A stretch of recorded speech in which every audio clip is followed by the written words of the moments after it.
प्यारे बच्चों, आज की कक्षा में बहुपद कक्षा 9 विषय गणित के बारे में हम अध्ययन करेंगे। बहुपद शुरू करने से पहले हम इस अध्याय की रूपरेखा के बारे में अध्ययन करेंगे, जिसकी रूपरेखा अध्याय की रूपरेखा में नंबर 1 भूमिका, नंबर 2 एक चर वाले बहुपद, नंबर 3 बहुपद के शून्यक, नंबर 4 शेषफल प्रमेय, नंबर 5 बहुपदों का गुणनखंड, नंबर 6 बीजीय सर्वसमीकरणों का अध्ययन करेंगे। इसमें सर्वप्रथम हम भूमिका, यहाँ पर आप देख रहे हैं भूमिका, जो इसकी भूमिका है उसके बाद यहाँ पर हम भूमिका में क्या है, पूर्व कक्षाओं में हम बीजीय व्यंजकों को जोड़ना, घटाना, गुणा और भाग करना सीख चुके हैं। वहीं हमने बीजीय व्यंजकों के गुणनखंडन का भी अध्ययन किया था। गुणनखंडन के संदर्भ में कुछ सरल सर्वसमीकरणों का भी अध्ययन हमने किया था। इस अध्याय में हम कुछ जटिल बीजीय व्यंजकों का गुणनखंडन करना सीखेंगे, परंतु इससे भी पहले हम इस अध्याय में हम कुछ जटिल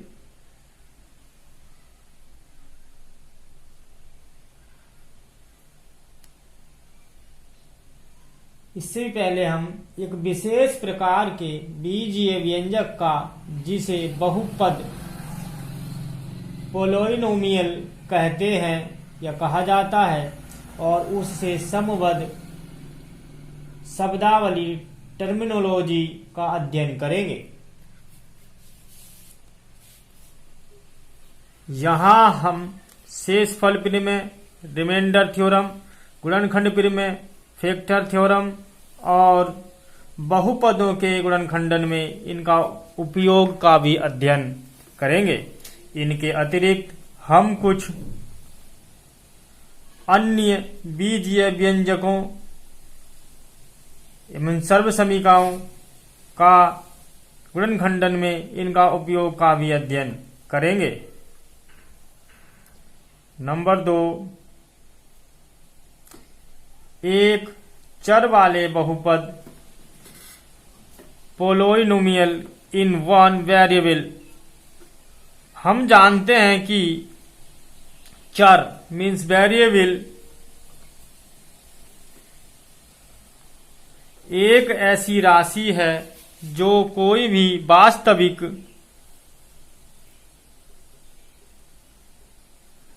मान ग्रहण कर सकती है।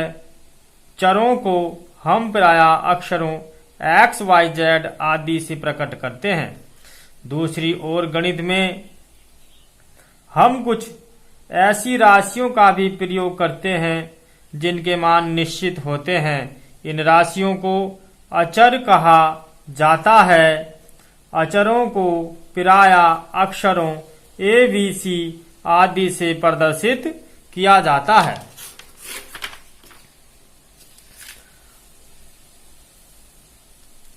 कहने का मतलब यह है, एक चर वाले बहुपद जिसमें सिर्फ एक चर होता है जिसका मान हमें पता नहीं होता और वह कोई भी वास्तविक मान ग्रहण कर सकती है, उसको हम चर कहते हैं और इन्हें हम प्रायः या अधिकतर x, y, z से प्रकट करते हैं। और दूसरी ओर गणित में हम कुछ ऐसी राशियों का प्रयोग करते हैं जिनके मान निश्चित होते हैं। इन राशियों को अचर कहा जाता है और अचरों को प्रायः a, b, c आदि से प्रदर्शित किया जाता है।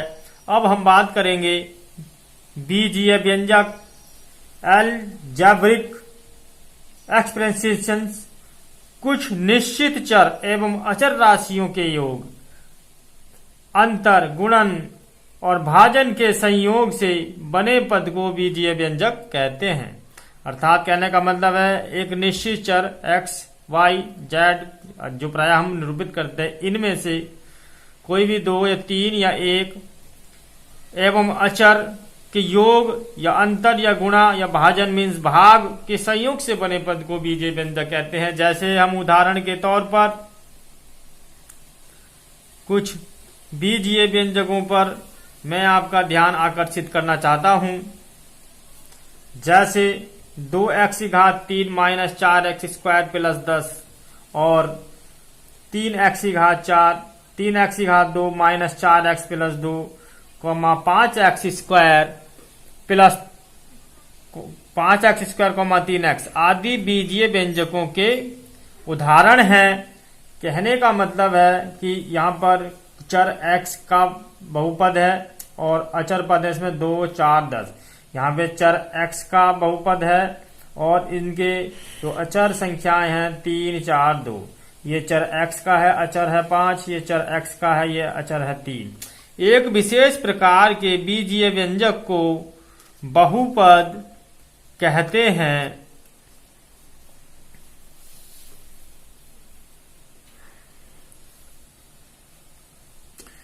आइए अब हम निम्नलिखित बीजीय व्यंजकों पर विचार करते हैं।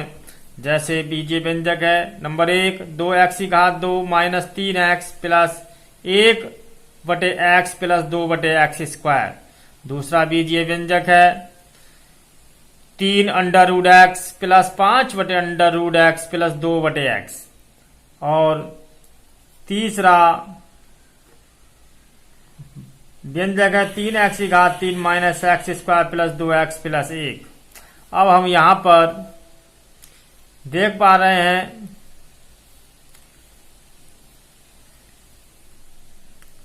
यहां पर हम देखते हैं कि व्यंजक 1 2x square minus 3x plus 1/x plus 2x square को निम्नवत लिखा जा सकता है। कैसे?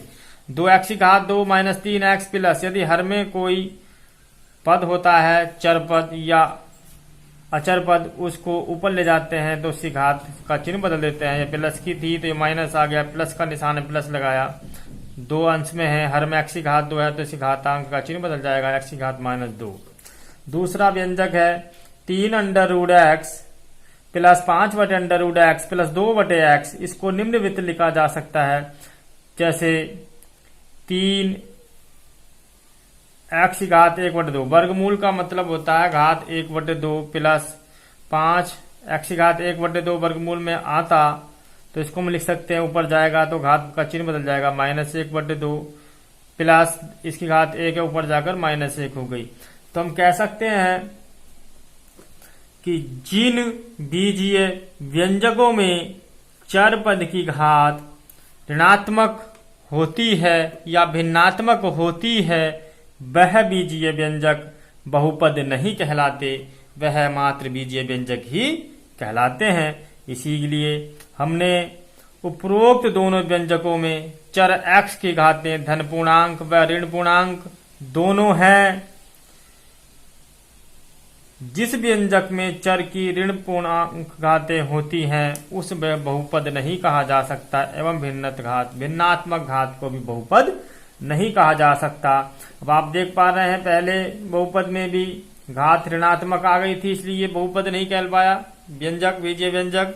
दूसरा बीजीय व्यंजक में भी घात ऋणात्मक और 1/2 हो गई थी, अर्थात भिन्नात्मक हो गई थी, इसलिए यह बीजीय व्यंजक बहुपद नहीं कहलाएगा। आइए अब हम देखते हैं बीजीय व्यंजक 3 को 3x की घात 3 minus x square plus 2x plus 1। यहाँ पर मैंने पहले ही लिख दिया है कि यह एक बहुपद है, कारण इसकी सभी चर पद x की घात प्लस 3 x की घात प्लस 2 x की घात प्लस 1, अर्थात इसकी सभी घातें धनात्मक हैं एवं पूर्णांक हैं, इसीलिए यह बहुपद कहलाएगा। अब हम यहाँ पर कुछ दूसरी बातें बताते हुए, ये जैसे कक्षा 9 विषय गणित बहुपद का चैप्टर चल रहा है, सबसे पहले हम बहुपद के बारे में जिक्र करेंगे। बहुपद वास्तव में किसी चर में कोई ऐसा व्यंजक जिसमें उपस्थित चर की सभी घातें ऋणोत्तर पूर्णांक नॉन नेगेटिव इंटीग्रल्स अर्थात धनात्मक हों और पूर्णांक हों, उस चर में एक बहुपद कहलाता है। अब हम यहाँ पर देख पाएंगे, अर्थात निम्नलिखित रूप का प्रत्येक व्यंजक चर x का बहुपद कहलाता है। किस रूप का? वो रूप देखेंगे हम, क्या रूप होना चाहिए। यहां पर देखेंगे आप a0 plus a1 x plus a2 x square plus a3 x की घात 3 प्लस डॉट डॉट डॉट, अर्थात an x की घात 3। ये एक व्यापक रूप है बहुपद का, जहां a0 a1 a2 a3 an सभी वास्तविक संख्याएं हैं। an नॉट इक्वल 0, यहां पर जो है ये 0 के बराबर नहीं होगा, तथा n एक ऋणोत्तर पूर्णांक नॉन नेगेटिव इंटीजर्स है। नोट क्या है? वास्तविक संख्याओं a0 a1 a2 an को बहुपद के गुणांक कोफिशिएंट्स ऑफ पोलिनोमियल, बहुपद कोफिशिएंट बोलते हैं, गुणांक को कहते हैं। ये जो a1 a0 a1 a2 a3 an है, ये बहुपद के गुणांक कहलाते हैं चर x में। और चर x के बहुपद को px, qx तथा rx इत्यादि से निरूपित किया जाता है। जैसे बहुपद के हम कुछ उदाहरणों पर गौर फरमाएंगे। बहुपद के उदाहरण 5x square minus 6x plus 3, इसको हम px से भी लिख सकते हैं, qx से भी लिख सकते हैं और rx से भी निरूपित कर सकते हैं। यहाँ पर दूसरा उदाहरण है 4/3 x की घात 3 minus 3/4 x square plus 5x minus 1, इसको भी हम px या qx या rx से निरूपित कर सकते हैं। यहाँ पर तीसरा उदाहरण है 3x square plus √2 into x minus √3, इसको भी हम px या qx या rx से निरूपित कर सकते हैं। जैसे px बराबर लिख सकते हैं 3x square plus √2x minus √3, qx बराबर भी लिख सकते हैं 3x स्क्वायर प्लस √2x इन माइनस √3, या rx बराबर भी लिख सकते हैं 3x square plus √2 into x minus √3। बहुपद तीनों बहुपद है क्योंकि इनमें चर पदों की घात धनात्मक है और पूर्णांक है। क्योंकि इनके प्रत्येक पद में चर x का घातांक एक ऋणोत्तर पूर्णांक है अर्थात धनात्मक है, परंतु बहुपद x square minus x into √x, यहाँ पर इसकी घात 1/2 हो गई और एक घात इसकी टोटल हो गई 3/2, इसलिए भिन्नात्मक घात हुई, इसलिए यह एक बहुपद नहीं है। क्योंकि इसके दूसरे पद चर x का घातांक 3/2 एक भिन्नात्मक संख्या। 3/2 कैसा आया? इसकी घात हो गई 1/2 और एक घात इसकी गुणा में घातें जुड़ जाती हैं, एक में जब आधा जोड़ेंगे तो 1.5 हो जाएगा, 3/2 हो जाएगा। अब हम बात करते हैं बहुपद का मानक रूप, standard form of A polynomial. मानक रूप क्या होता है? बहुपद को चर की घातों के आरोही अथवा अवरोही क्रम में लिखना बहुपद का मानक रूप कहलाता है। अब कैसे कहलाएगा उस पर हम गौर फरमाएंगे एक उदाहरण को देख करके। जैसे उदाहरण है हमारे पास बहुपद 6y की घात 3 minus 5y plus 3 minus 7 y square के मानक रूप निम्नलिखित हैं। या तो हम इसको आरोही क्रम में लिखेंगे घातों के, या अवरोही क्रम में लिखेंगे।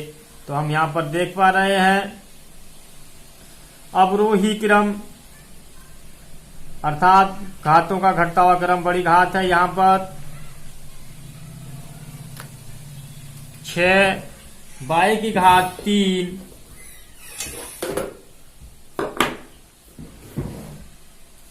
Minus 7y square minus 5y plus 3, अर्थात घटते हुए क्रम में y की अधिकतम घात 3, उससे कम घात 2, उससे कम घात 1, बाद में अचर पद लिखते हैं। ये हो गया अवरोही क्रम।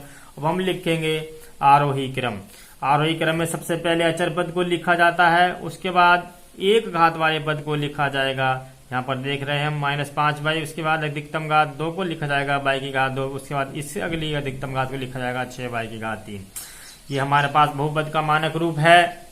और अब हम इसके साथ ही थोड़ा सा और जानकारी देना चाहेंगे कक्षा 9 विषय गणित बहुपद में बहुपद की घात।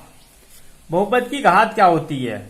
डिग्री ऑफ ए पोलिनोमियल, किसी बहुपद में चर के सबसे बड़ी घात, चर के सबसे बड़ी घात वाले पद के घातांक की उस बहुपद की घात कहते हैं। यहाँ से हमने यहाँ पर लिख दिया ऑलरेडी समय बचाने के लिए। बहुपद की घात बराबर बहुपद में चर के सबसे बड़ी घात वाले पद का घातांक, अर्थात सबसे बड़ी घात।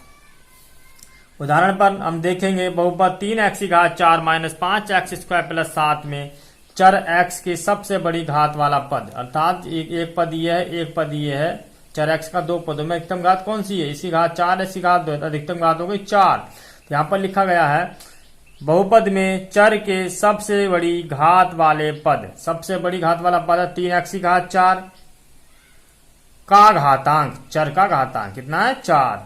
तो बड़ी सबसे बड़ी घात वाला पद 3x की घात 4 का घातांक है 4। अतः बहुपद 3x की घात 4 माइनस 5x स्क्वायर प्लस 7 की घात 4 है। अब हम यहां पर एक बहुत ही इंपॉर्टेंट टॉपिक पर बात करने जा रहे हैं। जैसे इसी प्रकार बहुपद 7 अर्थात 7 के साथ वेरिएबल चर की घात x की घात 0 लगा दिया, जिसकी घात 0 होती है। चर पद हो या चर पद हो, उसका मान 1 होता है, इसलिए यहां पर इसकी घात 0 होगी, क्योंकि इसकी अधिकतम घात 0 है। अब हम इंपॉर्टेंट जो टॉपिक है हमारा वो है बहुपदों के प्रकार, क्लासिफिकेशन ऑफ पोलिनोमियल, अर्थात बहुपदों का वर्गीकरण।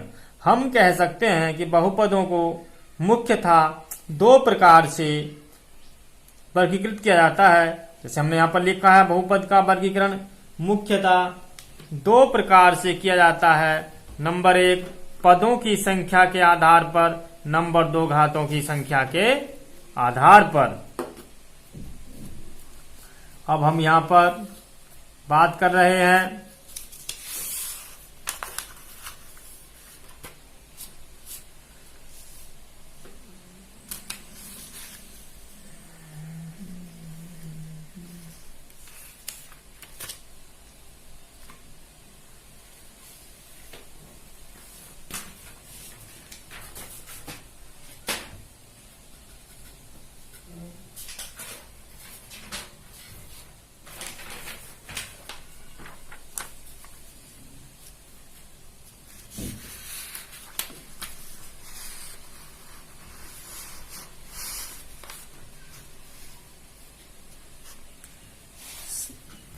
पदों की संख्या के आधार पर, घात की संख्या के आधार पर। नंबर 1 बहुपद के अनुसार बहुपद का वर्गीकरण। इसमें हमने इसको 3 कॉलम में बांट दिया है, पदों की संख्या और उदाहरण बहुपद के नाम। इसमें क्या है, यदि पदों की संख्या है तो बहुपद जो होगा उसका जो उदाहरण है वो सिर्फ 0 होगा, और इस बहुपद का नाम होगा शून्य बहुपद, अर्थात 0। पदों की संख्या यदि 1 है तो उदाहरण होगा एक अचर पद 9, इसको अचर पद भी कहते हैं। इसको इसके साथ हम लिख सकते हैं x की घात 0, x की घात 0, तो इसका पूरे का मान 1 हो गया, तो ये हो गया 9। अचर पद, अचर बहुपद कहलाता, अर्थात कांस्टेंट बहुपद कहलाता है। अब यहां पर भी हम देख पा रहे हैं कि पदों की संख्या 1 है। उदाहरण हो गया एक चर पद हमने लिख दिया है x की घात 3 या x स्क्वायर या x भी हम इसको लिख सकते हैं। ये कहलाएगा एक पदी बहुपद। अगर चर में हो एक पद होगा तो वो एक पद ही कहलाएगा, यदि अचर पद होगा तो वह कांस्टेंट कहलाएगा, अर्थात अचर बहुपद कहलाएगा। हम देखते हैं बहुपदों की संख्या 2। उदाहरण इसमें लिख देंगे x की घात 3 प्लस x या x स्क्वायर प्लस x लिख सकते हैं। ये इसमें 2 पद हैं चर के, इसलिए द्विपद बहुपद कहलाएगा, बाइनोमियल कहलाएगा ये। इसमें पदों की संख्या 3 आप देख रहे हैं। उदाहरण होगा x की घात 3 प्लस x स्क्वायर प्लस 1, या इसको लिख सकते हैं हम z x की घात 3 plus z x square plus z plus 2, sorry z की घात 3 प्लस z स्क्वायर प्लस 2।